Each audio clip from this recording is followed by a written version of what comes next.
Selamat datang di channel The DDMW. Salam, guys.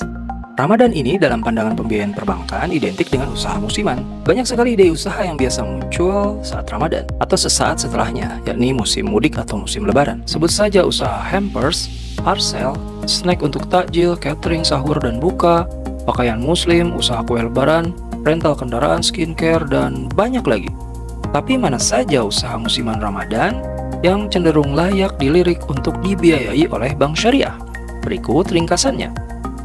Yang pertama, makanan dan minuman, terutama takjil dan delivery catering.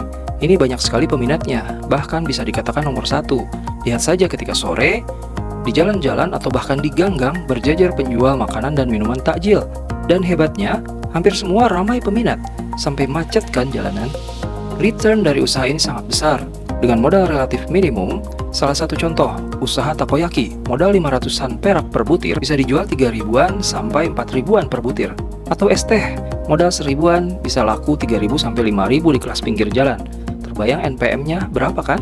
Tapi kalian harus jeli melihat mana pelaku usaha yang berpengalaman, mana yang hanya ikut-ikutan. Dan lihat pula kebutuhan modal kerja, jangka waktu, skema pembiayaan, dan produk pembiayaan syariah yang cocok. Jangan overfinance atau memberikan tenor terlalu lama, sehingga memberikan peluang side streaming. Juga soal skema dan penerapan akad pembiayaannya. Misal, kebutuhan modal kerja yang hanya harian, diberikan pembiayaan investasi yang bayarnya angsuran selama setahun, bulanan gitu ya. Atau bahkan lebih. Ini berisiko macet di kemudian hari. 2. Retail pakaian, terutama pakaian muslim. Ini juga no debat di Ramadan sejak awal sudah ramai. Makin meningkat ramainya di fase akhir Ramadan. Lihat mal-mal yang biasanya sepi, di Ramadan jadi luar biasa padat. Bahkan tahun ini ada tren masyarakat belanja pakaian sejak awal Ramadan. Karena di akhir-akhir ada yang sudah fokus mudik atau fokus meningkatkan ibadahnya dengan itikaf misalnya. Kita bisa lihat sekarang di mall sudah mulai ramai, walau Ramadan masih di permulaannya. Tapi kalian harus pertimbangkan beberapa hal. Kapasitas usaha, pilih yang punya kapasitas yang sesuai dengan karakter barang yang dijual. Misal dia jual mass product, misal sarung murah, tapi dia tidak punya supplier besar yang dapat menjamin ketersediaan barang dalam jumlah banyak, harus dihindari. Atau pakaian yang viral sesaat, yang pesaingnya banyak banget. Itu harus hati-hati apakah pedagang menjadikannya sumber penjualan utama atau bukan.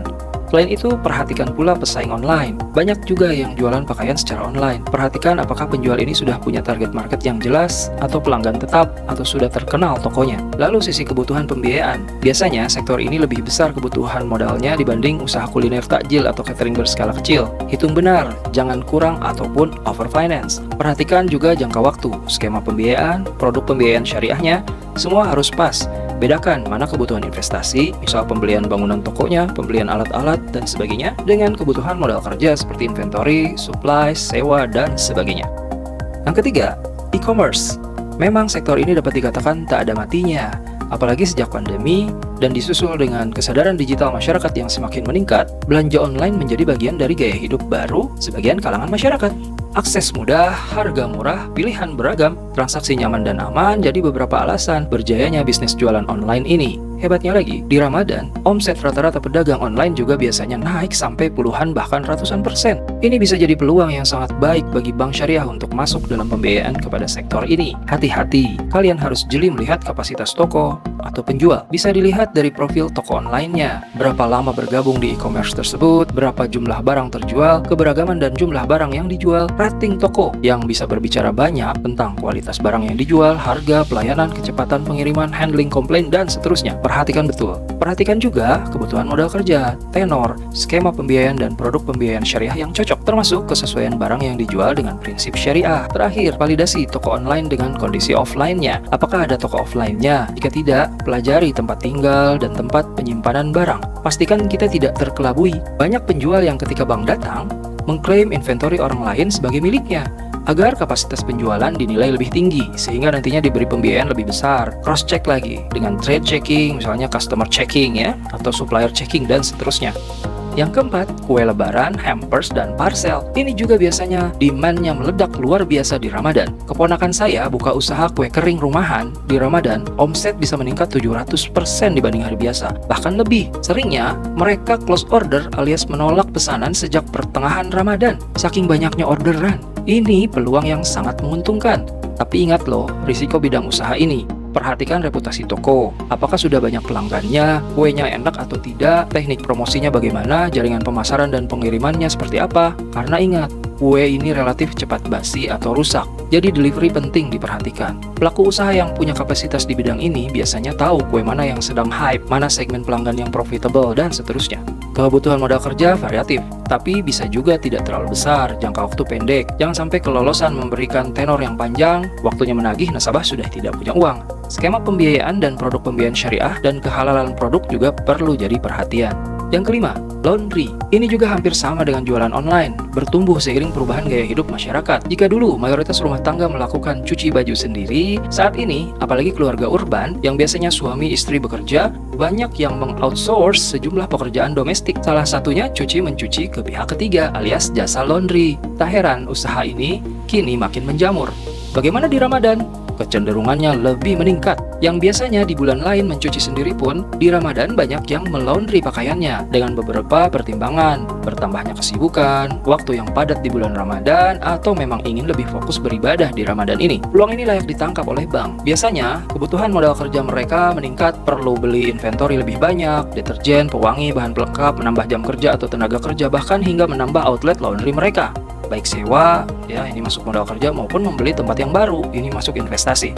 Perlu dinilai benar kebutuhan pembiayaan mereka dari sisi sifat, modal kerja atau investasi, dari tenor, skema, dan juga akad syariahnya.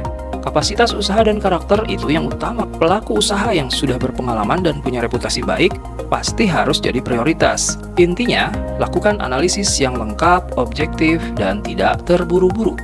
Keenam, rental kendaraan, terutama mobil, biasanya meningkat cukup signifikan di Ramadan, bahkan hingga pasca Lebaran. Kebutuhan mobilitas masyarakat, baik silaturahim di dalam kota maupun luar kota, alias mudik, jadi pemicu utama meningkatnya kebutuhan rental kendaraan. Bank dapat melirik bisnis ini dengan beberapa catatan. Kebutuhan pembiayaan relatif lebih besar jika untuk investasi, pengadaan, atau permejaan kendaraan. Tenor harus menyesuaikan, juga skema dan akad pembiayaan syariah yang diterapkan harus pas. Untuk memberikan pembiayaan modal kerja, bisa difokuskan ke fase usaha yang meningkat tajam di bulan Ramadan ini. Misal karena kenaikan kebutuhan biaya overhead, gaji atau lembur driver, dan pegawai lainnya. Namun ini harus ditopang dengan pengamanan sumber pengembaliannya. Kebutuhan pembiayaan investasi yang relatif lebih besar harus didasarkan pada kebutuhan yang pas, tidak overfinance, side streaming, dan tenornya pas. Objek kendaraan yang akan menjadi agunan juga harus diperhatikan. Ingat, kendaraan punya nilai yang semakin menurun. Perhatikan juga asuransinya. Sumber pendapatan hendaknya company-wise, dan lebih prefer kalau ada kontrak sewa dari corporate misalnya, sebagai sumber pembiayaan kewajiban yang utama. Yang ketujuh, usaha penjualan sembako dan sayur mayur. Ini luar biasa permintaannya di bulan Ramadan. Hal yang tak boleh dilewatkan oleh bank, karena peluangnya cukup potensial. Kebutuhan modal kerja di sektor usaha ini cukup material karena kebutuhan stok atau inventory yang meningkat sangat tajam di Ramadan. Walau cash-to-cash cycle-nya juga di bidang ini relatif sangat cepat. Usaha dagang sembako dan sayur ini kan pembayarannya umumnya cash dan harian. Luar biasa liquid. Bank perlu jeli melihat karakteristik alur uang pada para pedagang sembako atau sayuran ini untuk menakar tenor yang pas. Jika terlalu singkat, mereka kerepotan. Jika terlalu lama, maka uangnya akan hilang, terpakai untuk kebutuhan lain atau konsumsi mereka. Umumnya pelaku usaha ini informal, jarang ada pembukuan, sehingga perlu monitoring ketat dan tak jarang bersifat harian. Pembiayaan bersifat kelompok atau batch secara kolektif bisa jadi solusi. Kuncinya kuasai medan, cara penagihan, karakteristik para calon nasabah, dan collection yang tepat. Yang kedelapan, usaha skincare. Dalam hal ini produksi dan atau penjualan. Ini juga menjadi kecenderungan meningkat dari tahun ke tahun. Di Ramadan, penjualan bahan dan alat kecantikan mengalami kenaikan yang luar biasa. Bank dapat menjembatani kebutuhan modal kerja yang meningkat di bulan puasa hingga Lebaran ini. Hanya perlu diperhatikan skema dan akad serta kehalalan produk yang dibuat atau dijual. Kebutuhan pembiayaan juga perlu diperhatikan. Apakah kebutuhan modal kerja atau investasi? Kapasitas produksi atau penjualan perlu diukur. Jaringan pemasaran dan distribusi harus dicek. Lakukan trade checking, supplier buyer checking yang teliti dan objektif. Perhatikan juga sifat produk kecantikan ini yang tidak seperti produk kesehatan, lebih sensitif terhadap perubahan perilaku customer.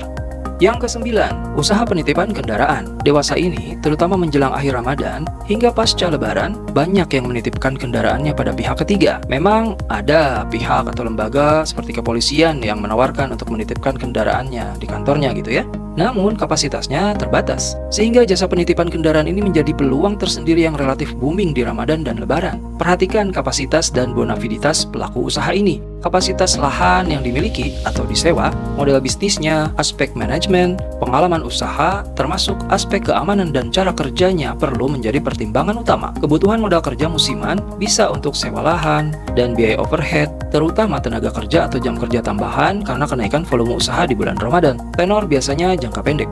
Usaha lainnya masih sangat banyak, ini hanya beberapa di antaranya, sebagai trigger dan pemicu bank untuk mengembangkan market dan menangkap setiap peluang dengan memanfaatkan momentum bulan Ramadan.